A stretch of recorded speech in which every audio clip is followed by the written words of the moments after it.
Lucas capítulo 14. Hoy vamos a ver desde los versos 1 al 24. Y es una conversación que Jesús tiene alrededor de una mesa y bastantes verdades bien importantes. Jesús va a revelarle a los invitados, desde el anfitrión hasta los que están ahí comiendo. Jesús va a hablar sobre la salvación y sobre la posibilidad y la invitación que Él le hace al hombre de venir a Él, y la posibilidad y la puerta que Él abrió por nosotros. Entonces, si estás ahí en Lucas 14, vamos a leer del verso 1 al 6 primeramente, y dice así. Aconteció un día de reposo que, habiendo entrado para comer en casa de un gobernante que era fariseo, estos le acechaban. Y aquí estaba delante de él un hombre hidrópico. Entonces Jesús habló a los intérpretes de la ley y a los fariseos diciendo: ¿es lícito sanar en el día de reposo? Mas ellos callaron, y él tomándole le sanó y le despidió. Y dirigiéndose a ellos dijo: ¿quién de vosotros, si su asno o buey cae en algún pozo, no le sacará inmediatamente, aunque sea en día de reposo? Y no le podían replicar a estas cosas hasta ahí. Entonces este día es un día de reposo, es un día de viernes para sábado, donde este hombre religioso invita a Jesús a cenar, a comer a su casa. Y lo vimos hace un par de semanas, y lo hemos visto en ocasiones donde ves que Jesús va a comer también a casa o a una casa de un religioso. A veces tenemos esta idea de que Jesús odiaba a los religiosos y que no hay posibilidad para ellos, pero realmente no es así. Ves que Jesús comió con pecadores, y los religiosos estaban dentro de ese grupo también, grupo de pecadores, y Jesús va y come con ellos. Ahora, este hombre particular de esta historia dice que era un gobernante. Aparte de ser fariseo, que era como la secta o el grupo religioso, uno de los que había en los tiempos de Jesús, dice que era un gobernante de parte de ese grupo. Entonces este era un hombre importante.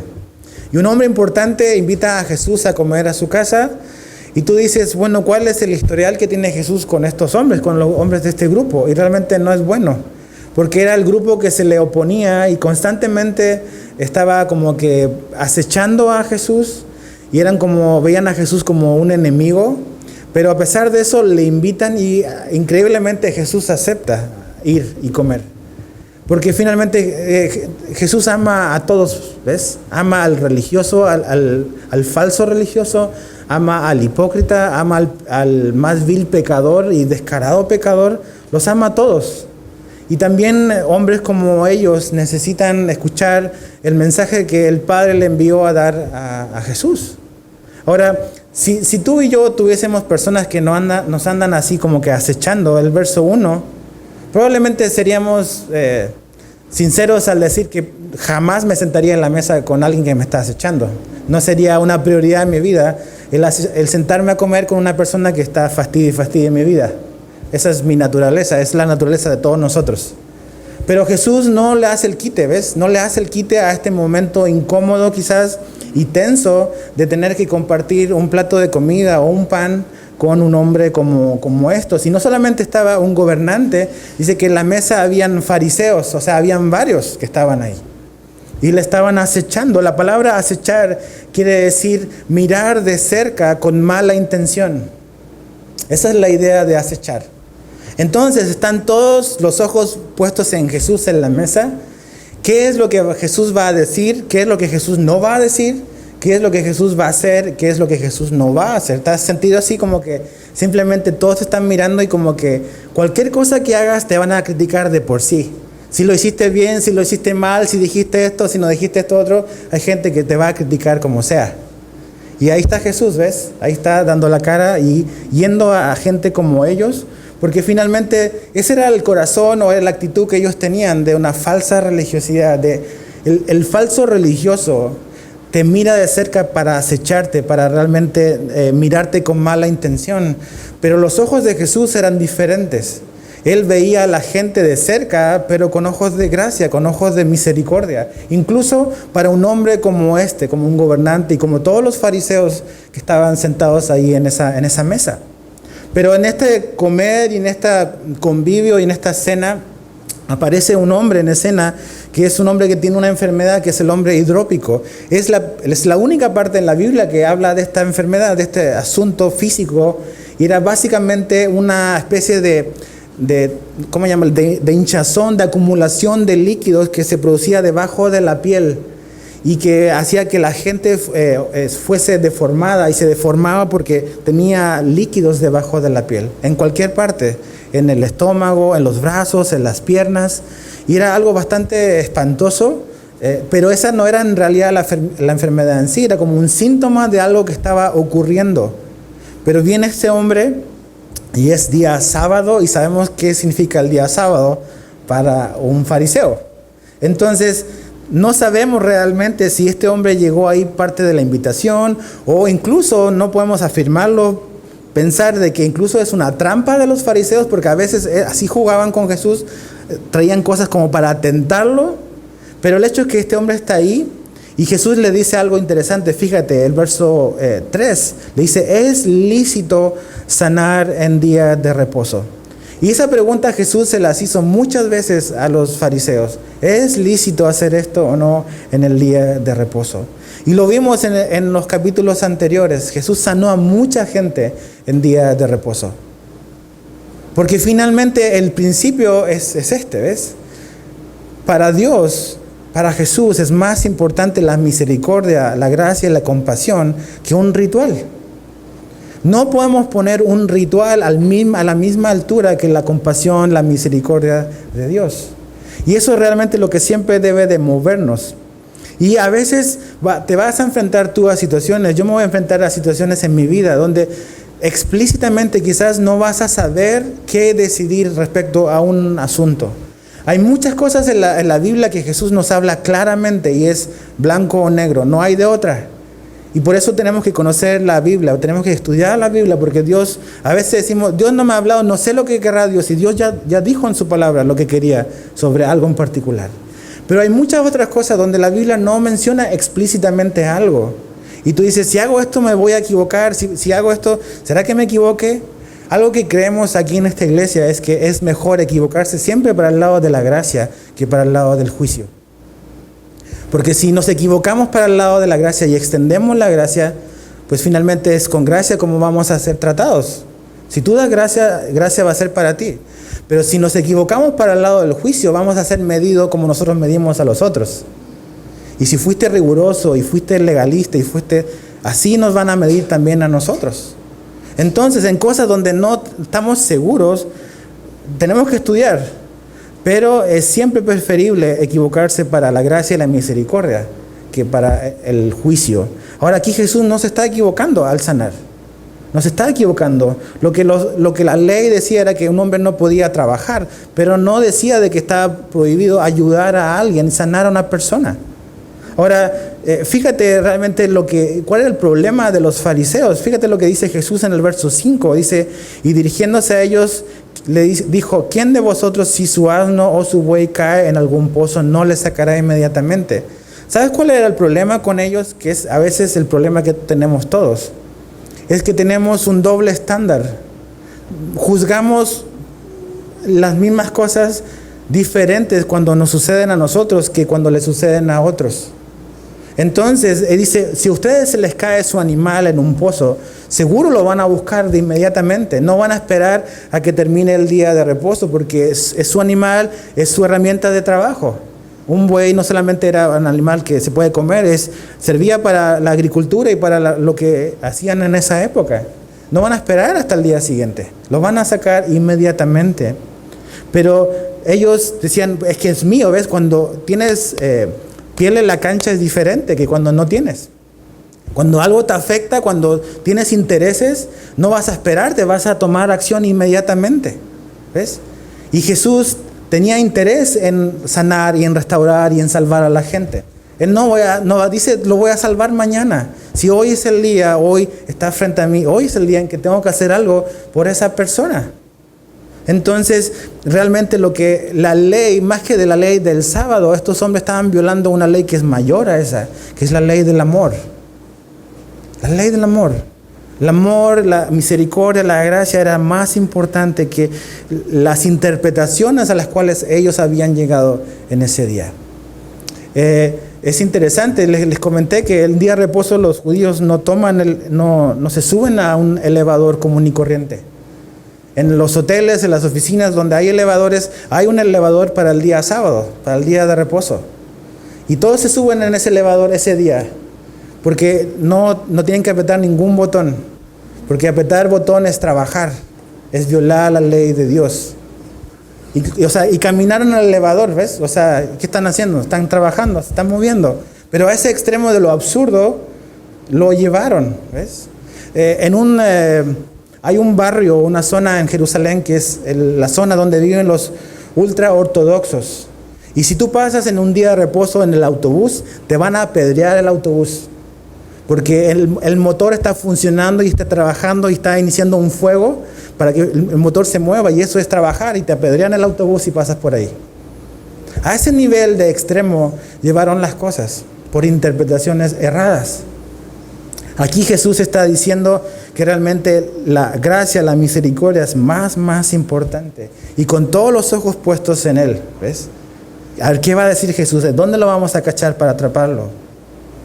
Ahora, dice que cuando Jesús les hace la pregunta, ellos no respondieron. ¿Te acuerdas cómo le fue un par de capítulos atrás? Dice que fueron avergonzados por Jesús en una escena similar, donde había un día de reposo de por medio. Dice que ellos fueron avergonzados.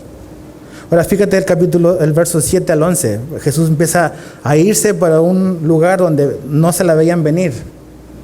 Observando cómo escogían los primeros asientos a la mesa, refirió a los convidados una parábola diciéndoles: cuando fueres convidado por alguno a bodas, no te sientes en el primer lugar.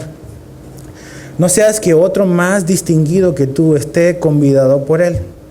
Y viniendo el que te convidó a ti y a él, te diga: da lugar a este, y entonces comiences con vergüenza a ocupar el último lugar.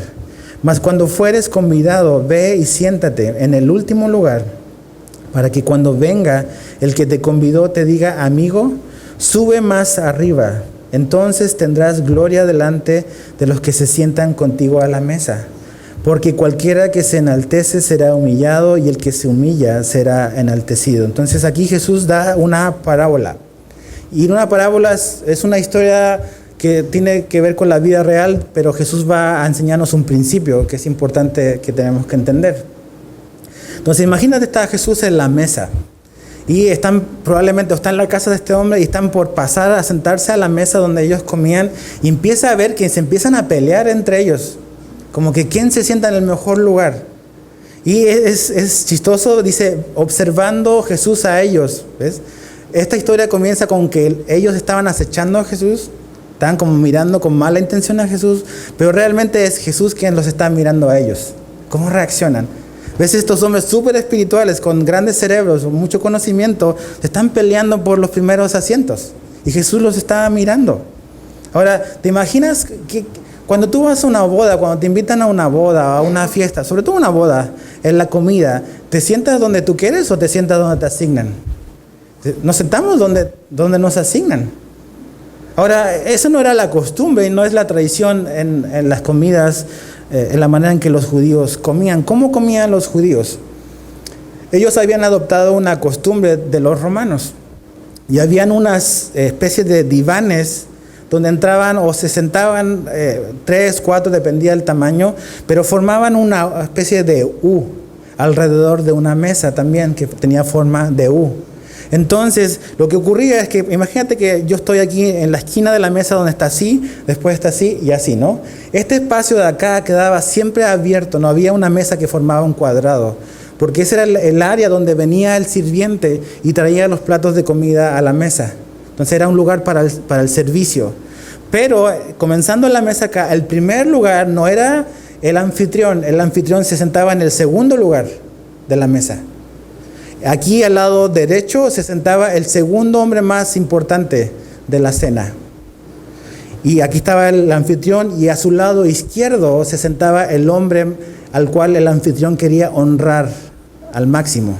Entonces, como viniendo del comienzo, el segundo, o el primero es el segundo hombre, el segundo es el anfitrión y el tercero es el hombre de mayor honra, al cual el anfitrión quiere como que destacar. Ahora, así nada más como dato, cuando Jesús come la última cena con sus discípulos, cuando veamos esa parte en el Evangelio, te vas a dar cuenta que el primer lugar de la mesa es Juan. El segundo lugar en la mesa, Juan se recostó sobre Jesús, es el anfitrión. Pero adivina quién es el tercero, el hombre al cual Jesús le da más honor, es Judas. Judas le da la posición de mayor honor en la última cena al traidor. Hasta el final Jesús extendiendo su amor y su amistad al hombre que ha decidido traicionarlo. Y el último lugar de la mesa, donde termina la U, adivina quién está ahí, el buen Pedro.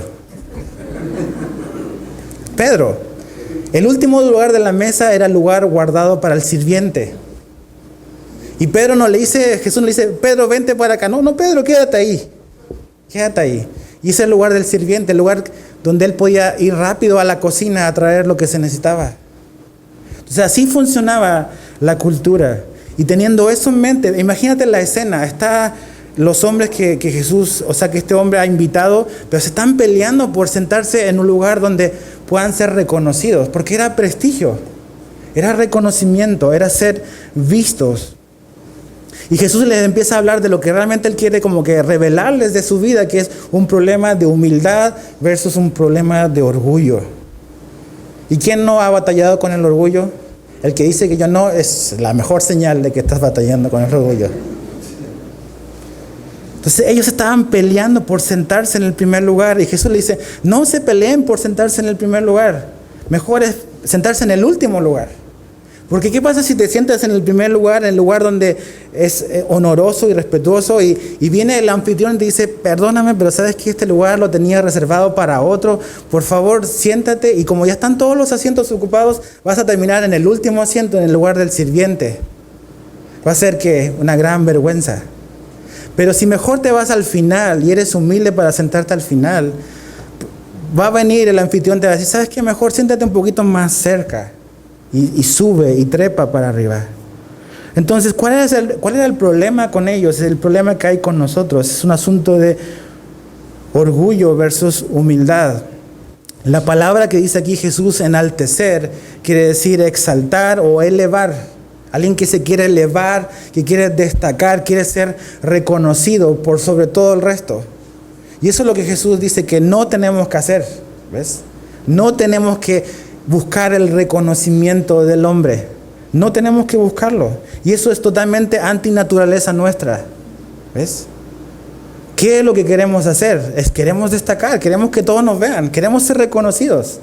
Porque eso es prestigio, es hablar bien de ti. Y eso es lo que Jesús dice, no hagan eso. ¿Ves? Es totalmente antinatural en nosotros, sino que dice, humíllense.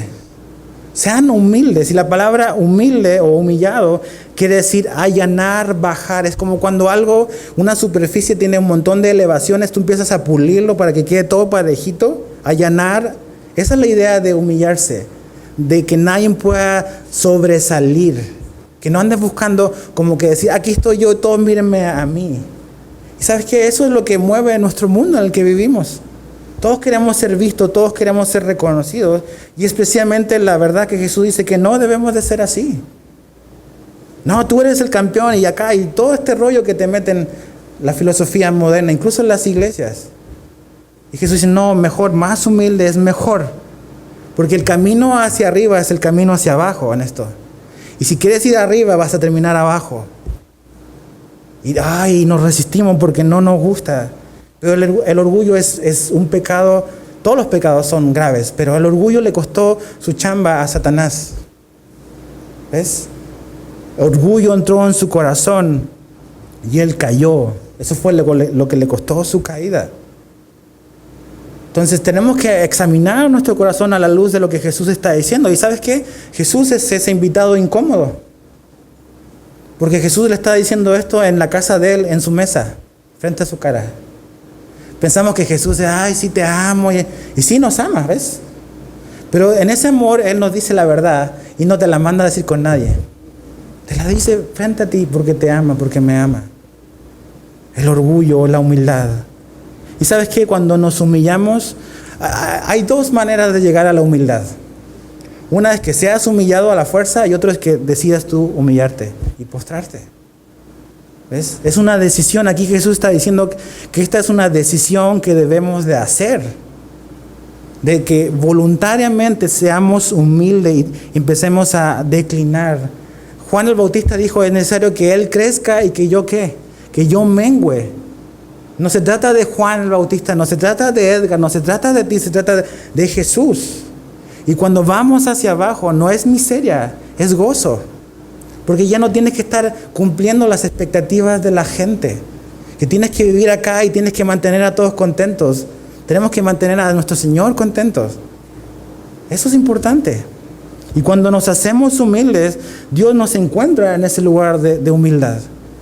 Fíjate, no es necesario que lo abras o lo busques, pero en 2 Corintios 7:6 vemos que Dios nos alcanza y llega a nosotros cuando somos humildes. Ahí su consolación nos alcanza. 2 Corintios 7:6 dice, pero Dios que consuela a los humildes nos consoló con la venida de Tito. Dice que Dios consuela al que es humilde, no al que es orgulloso. No porque Dios no lo quiera consolar, sino porque el orgulloso no necesita o cree que no necesita consolación, que no necesita de Dios. Que está bien en su miseria, pero está bien. Entonces no busca a Dios, no necesita a Dios y se está quebrando por dentro, pero quiere aparentar esto para que los demás, como está en un lugar que es visible, quiere seguir teniendo el reconocimiento de la gente. Pero Jesús dice que no, que tenemos que bajar. Y aquí Pablo dice que es en ese lugar cuando nos hacemos humildes es que Él nos puede consolar, que su consolación puede llegar a nuestro corazón. También en 1 de Pedro 5:5, Pedro dice que en la humildad Dios nos alcanza con su gracia. Que Dios nos alcanza con su gracia cuando somos humildes. 1 de Pedro 5:5 dice, y todos sumisos unos a otros. ¿Y a quién le gusta ser sumiso? Esa sería la parte que editaría en mi Biblia, probablemente. Pero dice, no, todos sumisos unos a otros. Revestidos de humildad. ¿Te das cuenta que es algo que tenemos que hacer? Es revestirte, es vestirte de algo, es sacarte esa chaqueta, que traes de orgullo, ponerlo a un lado y ponerte, dice, revestirte de humildad. ¿Ves? ¿Te das cuenta que es algo que tú y yo tenemos que decidir hacer? Tenemos que, ay Señor, ayúdame a ser más humilde. Él te va a ayudar, pero tú tienes que colaborar con Él. Dice, revestidos de humildad, porque, fíjate, 1 Pedro 5:5, Dios resiste a los soberbios y da gracia a los humildes. La gracia de Dios, no hay mejor lugar para recibir la gracia de Dios cuando estás quebrantado, cuando estás así humilde y hayas fallado y has tropezado y todo. Y dices, no, o sea, ¿quién se va a fijar en alguien como yo ahora que ya no cumplí con las expectativas que esperaban? Ay, Jesús te va a encontrar ahí. Es un buen lugar para estar. Ahora vamos a Filipenses 2. El apóstol Pablo nos habla de algo que debe de haber en nosotros ahí. Y lo está relacionado con Jesús. Filipenses 2, verso 8. Vamos a leer, de hecho, del 5. Del 5 al 8. Filipenses 2, 5. ¿Ya están por ahí? ¿Sí? Dice así. Haya pues en vosotros este sentir que hubo también en Cristo Jesús, el cual siendo en forma de Dios no estimó el ser igual a Dios como cosa que aferrarse, sino que se despojó a sí mismo tomando forma de siervo y hecho semejante a los hombres y estando en la condición de hombre, se humilló, la misma palabra que dice acá Jesús en Lucas, se humilló a sí mismo haciéndose obediente hasta la muerte y muerte de cruz. ¿Te das cuenta? ¿Cuál fue la humillación de Jesús? Que Él dejó toda su gloria del cielo para venir y hacerse como uno de nosotros. Y no solamente se hizo humilde al pasar de ser Dios eterno y tomar una forma de humana, sino que también fue humilde al hacerse un siervo. Y después al ir a la cruz, más abajo, más humilde. Y esa fue una decisión que Él tomó. Y dice que en nosotros también debe de haber ese mismo sentir. ¿Ves? Eso es algo que tú y yo debemos de anhelar. Debemos de buscar el hacernos humildes. Y sabes que, no hay nadie como Jesús. Ninguno de nosotros es como Jesús.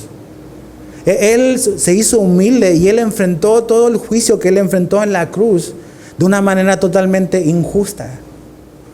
A veces es cuando te pegas un tropezón y fallas y le fallas a tu familia, te haces humilde porque no te queda de otra. Llegas así como que la regué y perdóname, y estás así como que lo que me digas lo acepto porque fallé.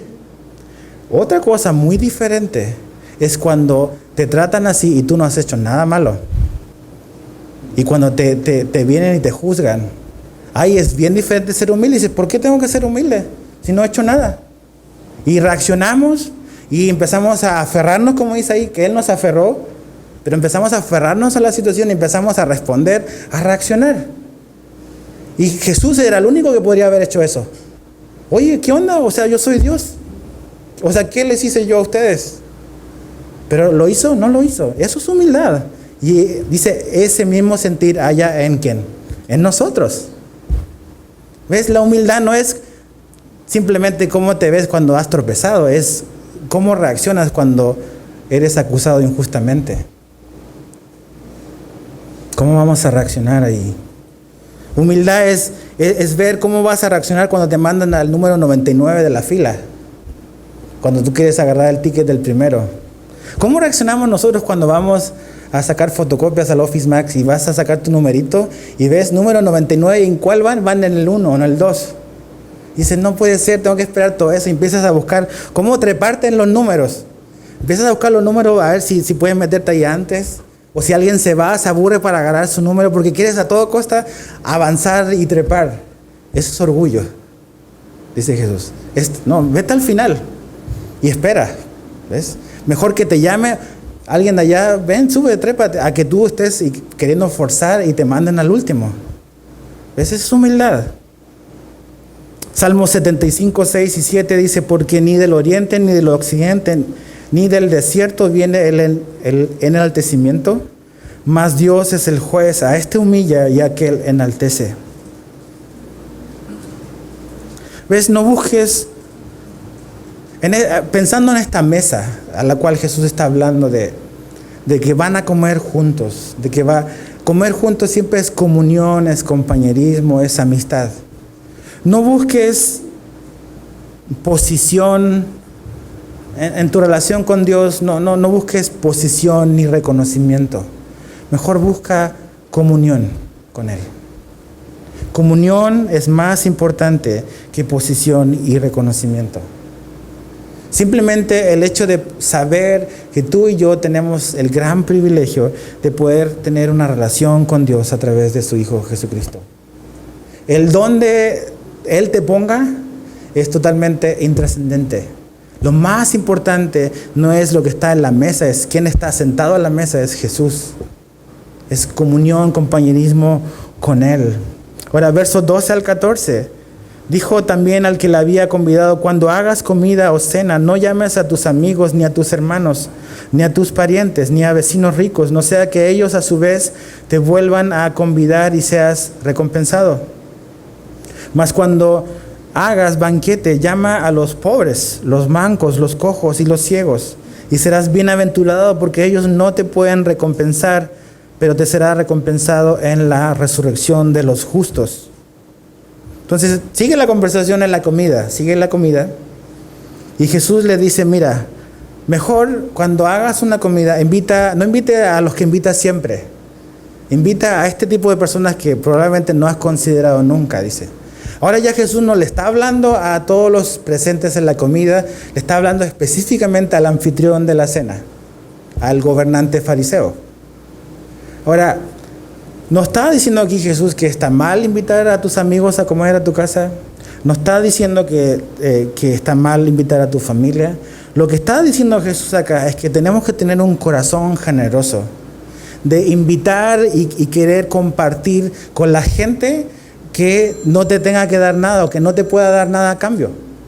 Que a veces tú dices, muchas veces, no necesariamente con la familia, pero a veces con amigos, tú quieres establecer una relación incluso con alguien y lo invitas porque en realidad lo que andas buscando es algo a cambio.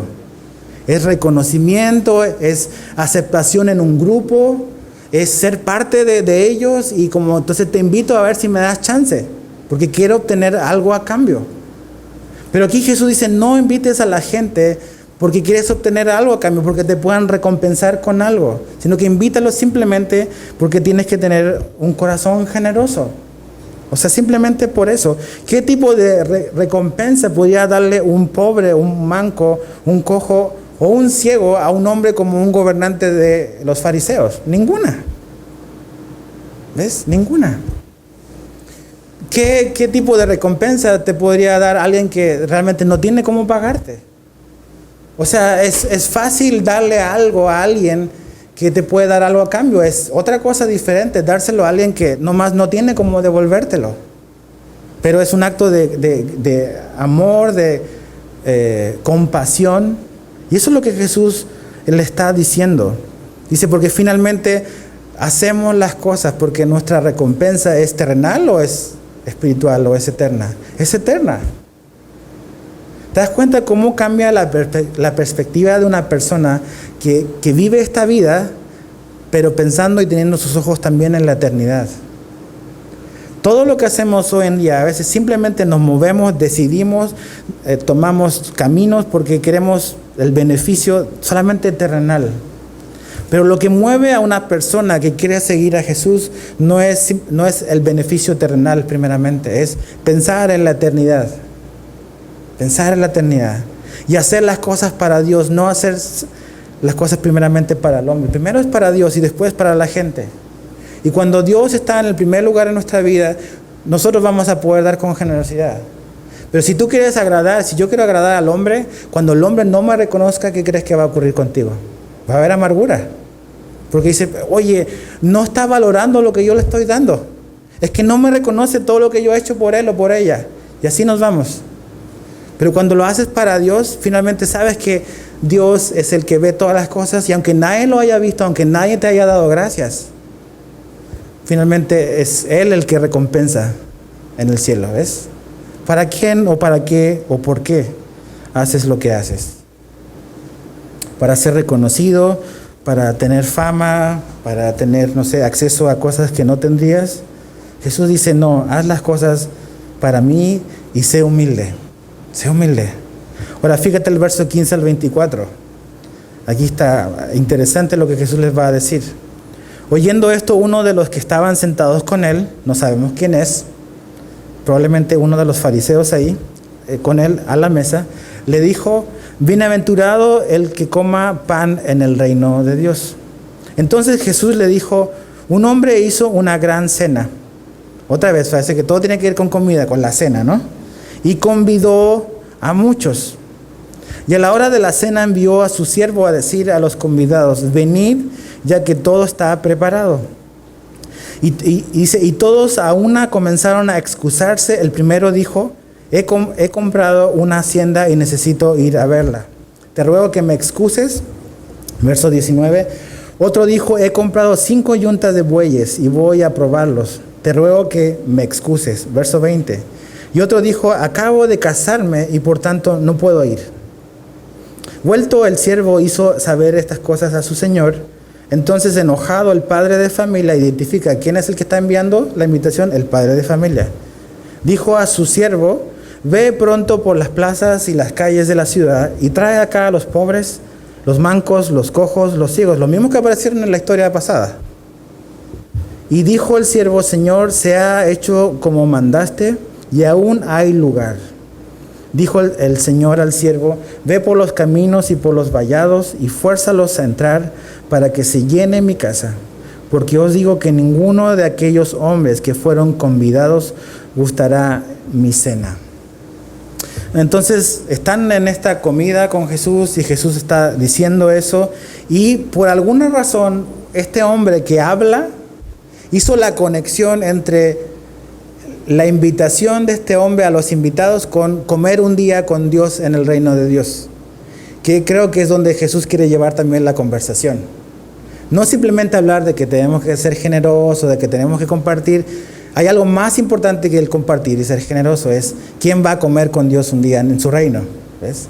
Aquí Jesús va a llevar la conversación a la salvación, que es lo importante. Ahora, en esta parábola, ¿a quiénes vemos en esta parábola? El primero es este hombre que hizo una gran cena. ¿Y quién es este hombre? El verso 21 dice que es el padre de familia. ¿Te acuerdas dónde vimos el padre de familia? El domingo pasado creo que fue. De la puerta estrecha. Detrás de esa puerta dice Jesús que es angosta. Esto es lo que vamos a encontrar. Una gran cena. Y si pasamos, aunque sea angosto y estrecho y te tengas que bajar de peso, si entramos y nos negamos a nosotros mismos, tomamos nuestra cruz y pasamos por esa puerta que es Jesús, al otro lado está el Padre esperándonos con una gran cena. ¿Ves? Con una gran cena. Ahora, ¿qué es lo que ocurre? ¿Cómo funcionaba la cultura? Esto es importante porque nos ayuda a entender un poco lo que esto significa. Cuando tú invitabas a alguien a comer a tu casa, lo que tú hacías o lo que se hacía normalmente era que tú ibas con la persona y le decías, te invito a comer a mi casa X día, el 1 de julio.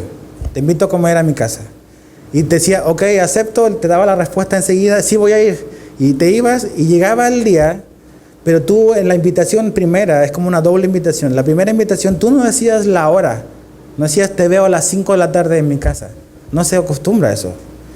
El día en que era el 1 de julio, cuando llegaba, cuando la persona o el anfitrión tenía todas las cosas listas, cuando tenía la comida calentita, ya lista para servir, mandaba a su siervo a decirle, ok, te invito, ahora ya sí está todo listo, ven a comer conmigo.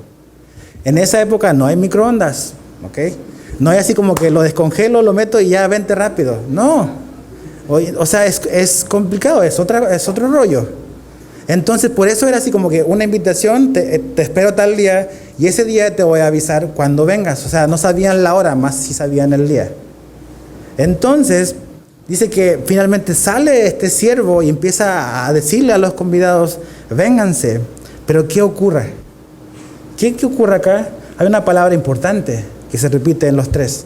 Comenzaron ¿a qué? A excusarse. A excusarse.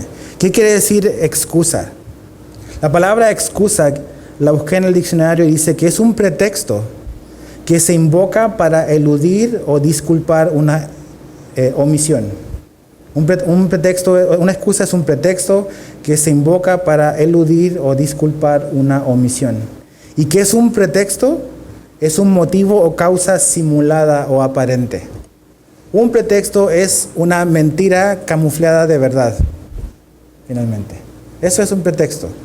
Dices algo que parece ser una razón, pero en el fondo la intención es otra cosa, es una mentira, no es decir la verdad. Ahora, ¿cuáles fueron las excusas de estos hombres? Fíjate el verso 18, ¿cuál es la excusa del primero? Dice, he comprado una hacienda y necesito ir a verla, te ruego que me excuses. La primera excusa es básicamente, acabo de comprar esta hacienda y necesito irla a ver. O sea, ¿cómo qué onda? O sea, nosotros hoy en día, ¿cuántos de nosotros hemos comprado cosas por internet sin verlas? Simplemente ves una foto. Antes era bien peligroso y te daba miedo hacer esas compras. Ahora ya es muy natural. Ves la foto, hay ángulos, hay videos y dices, no, pues sí lo compro, aunque no lo tienes en tu mano. En ese tiempo no hay Mercado Libre, ni eBay, ni Amazon, ni nada de eso. Tú comprabas algo cuando lo veías y sabías realmente lo que estabas comprando. Entonces dice, a ver, voy a comprar una hacienda. O sea, una hacienda es algo grande. ¿Cómo vas a comprar algo grande sin haberlo visto primero? Tú ves lo que vas a comprar y dices, me gusta, sí me gusta, no me gusta, lo compro. Pero decir, compré algo, lo voy a ir a ver, es una excusa. ¿Ves? No es verdad. Simplemente es un pretexto. La segunda excusa está en el verso 19 y dice, necesito ir a probar los bueyes que compré. Son 5 pares. Ahora, ¿qué eran esos animales? Eran herramientas de trabajo. Porque la agricultura y toda la cosa para mover la tierra y trabajar la tierra, ¿Tú comprarías una herramienta de trabajo sin haberla visto y probado antes? Probablemente no. Otra vez lo mismo. Es como, diga, voy a comprar 5 tractores John Deere, pero tengo que ir a verlos, ya los compré, pero no sé qué son ni nada, los voy a ir a ver. Es absurdo. Son puras excusas. Y la tercera es, yo creo que la más graciosa, es me acabo de casar, no puedo ir. O sea, ¿es mandilón o qué onda? En esta época, en esta cultura, el hombre decide. ¿Ves? Hoy las cosas pueden decir, han cambiado mucho, te lo acepto. Pero en esta cultura, no, donde va el hombre decide. ¿Ves? ¿Cómo que si me da permiso mi esposa voy a ir? O sea, esto es totalmente una ridiculez en esta época. O sea, sería motivo de risa, y sería motivo de risa dar ese argumento. Me casé recién, no puedo ir. O sea, si vas tú, puedes invitar a tu esposa. ¿Ves? Entonces, ¿qué es lo que está pasando? Finalmente es que nadie quiere ir finalmente. Una excusa es eso, es una invitación, pero empiezas a buscar el pretexto, como cuando te invitan a algo que no quieres ir, empiezas a decir, a ver, ¿qué tengo que hacer ese día para defenderme del compromiso? Y así están esta gente, y ¿sabes qué? Así están muchos hoy en día con Dios. Están simplemente poniendo pretextos y excusas para no aceptar la invitación que Él estaba dando de venir a Él. Estamos demasiado ocupados. No, que estoy ocupado, que no sé, que el miércoles, que el domingo lo dedico para mi familia. Son excusas. Esa es la verdad. Y ¿sabes qué? Que no, eso es ya, si me dices que no venía el domingo, es pecado. Eso es legalismo, mi hermano. No, eso no es legalismo. Eso es adoración. Adoración es poner a Dios sobre todas las cosas. Y tenemos que tener claro ese concepto. Cuando Dios es más importante que todas las cosas en mi vida, mi vida gira alrededor de lo que es más importante. Todo lo demás son excusas, mi hermano. Son excusas. Y aunque podamos decir, tengo esto otro, aquí Jesús lo pone muy, muy claro. Entonces, y si te fijas, las 3 cosas, la Biblia no dice que es pecado comprarte una hacienda. La Biblia no dice que es pecado comprarte animales para trabajar o tener cosas para trabajar. No dice que eso es pecado. La Biblia de plano no dice que es pecado casarte. ¿Te das cuenta que los pretextos no tienen nada de malo en sí? No son cosas pecaminosas, pero sí son cosas que son de la vida diaria que nos distraen del enfoque donde deben estar nuestros ojos puestos. Entonces, no es el terrible pecado o explícito pecado que me va a impedir aceptar la invitación. Son las cosas del día a día que me distraigo, que me están impidiendo venir. ¿Cuáles son esas cosas en tu vida del día a día, los afanes del día a día, los compromisos? Y tenemos la agenda llena de cosas. O a veces tenemos la vida llena de cosas porque no tenemos una agenda. Pero todas esas cosas potencialmente son distracciones que me están quitando la mirada de donde Dios me quiere llevar, que es hacia Él. Hacia Él. Ahora, ¿quiénes son estos personajes a los cuales este padre de familia invita? Los convidados que aparecen en el verso 17, ese es Israel. Es Israel.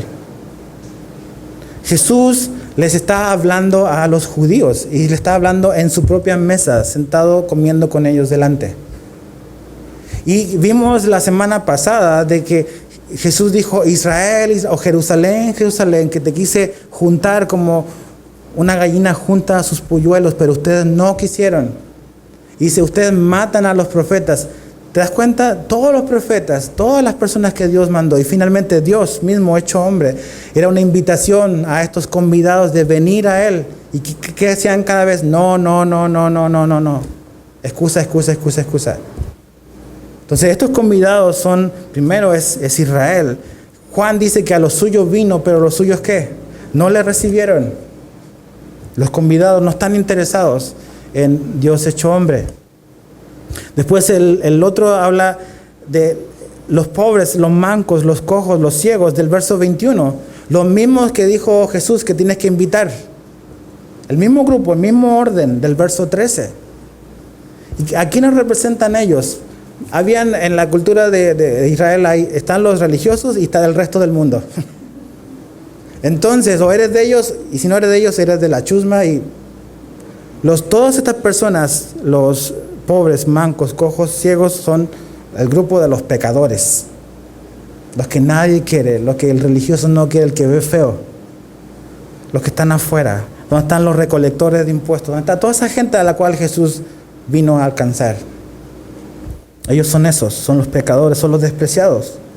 Y son a la gente que este padre de familia está invitando. ¿Te acuerdas que dijo Jesús? Invita a esta gente que no te puede dar nada a cambio.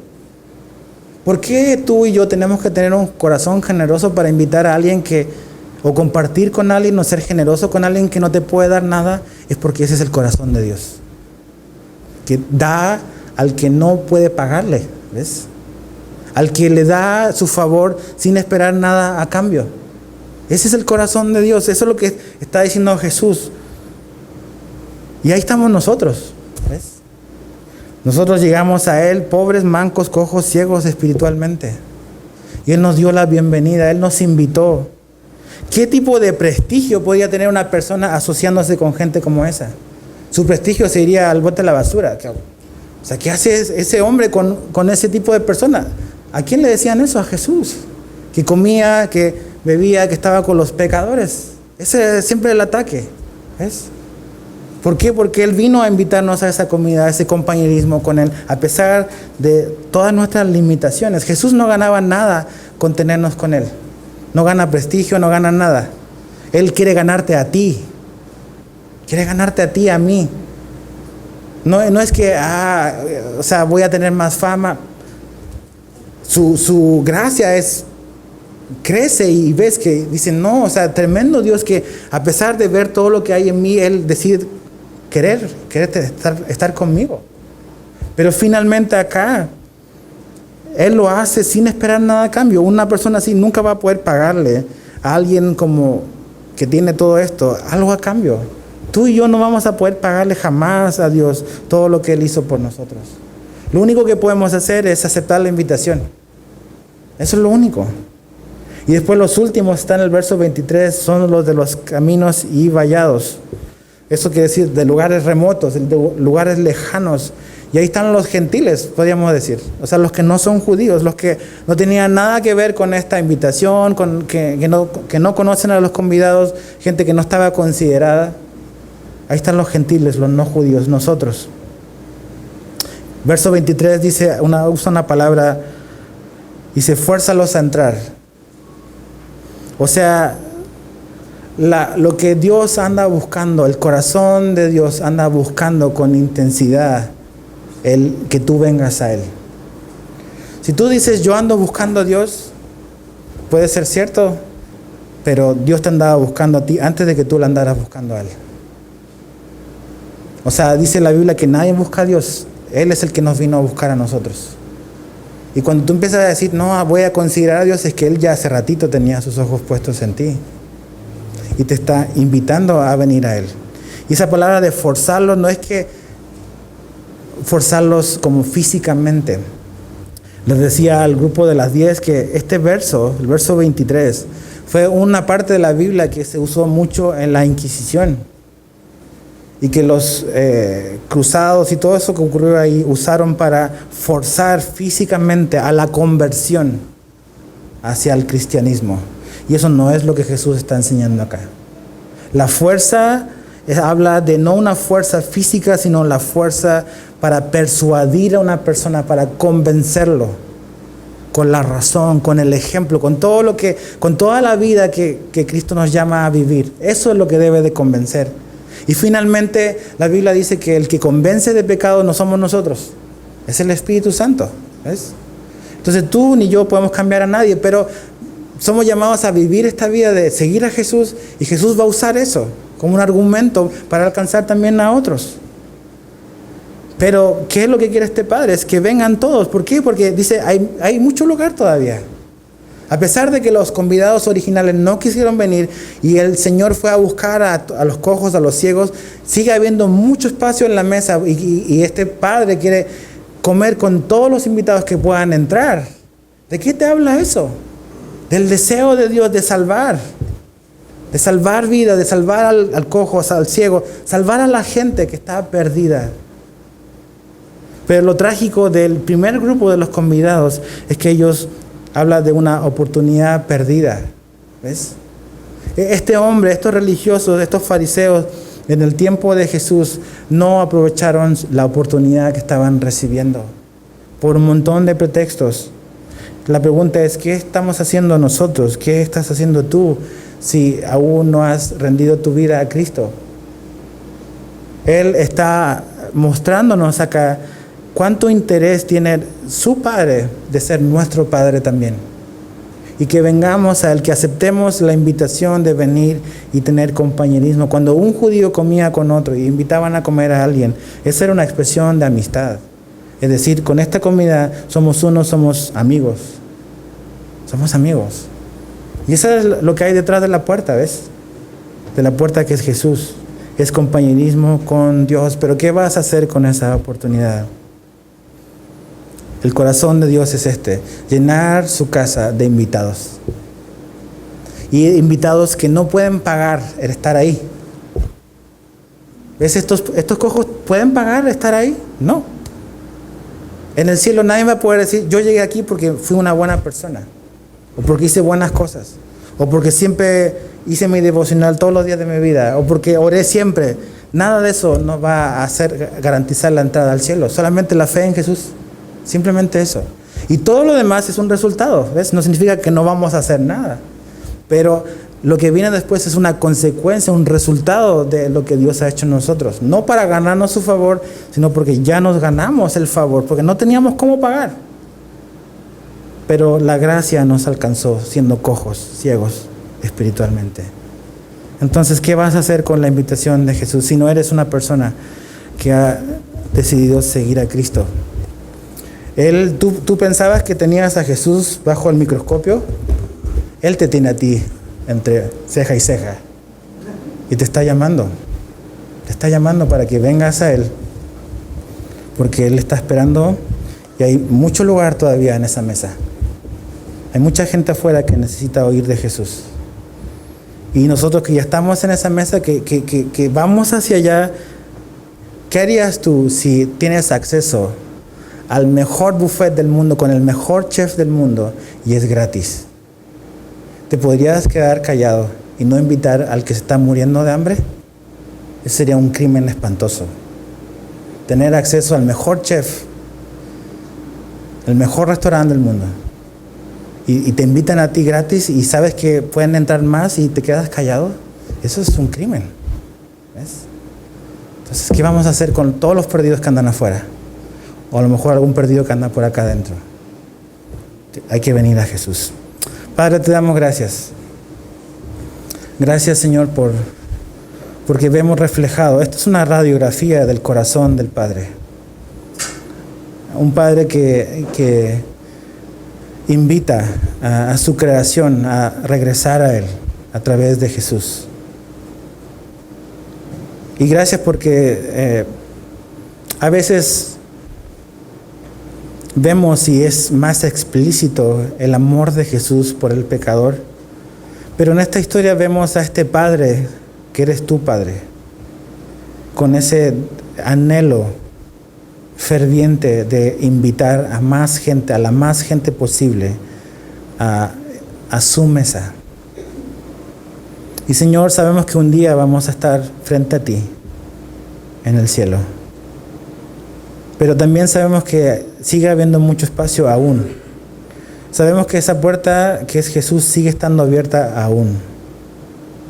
Y te pido, Señor, que tú puedas, si quizás aquí hay personas que todavía no han hecho esa transacción contigo, de poner su confianza en ti y de arrepentirse de sus pecados, que eso pueda ocurrir. Que tú les muestres, Señor, su condición de pecado, pero también les muestres la esperanza que tenemos en Jesús al arrepentirnos y venir al perdón. Entonces, Señor, tú salva a los que necesitan ser salvados. Y también, Señor, pon en nosotros un nuevo deseo de mirar a quién más podemos invitar a esta mesa, que es la comunión con nuestro Creador. Danos ojos para ver, Señor. Danos ojos para ver a esos cojos, a esos mancos, a esos pobres, a esos ciegos espirituales. Que tú eres la respuesta que ellos necesitan. Gracias, Señor, te damos, te amamos. La eternidad no va a alcanzar para terminar de darte gracias por habernos salvado.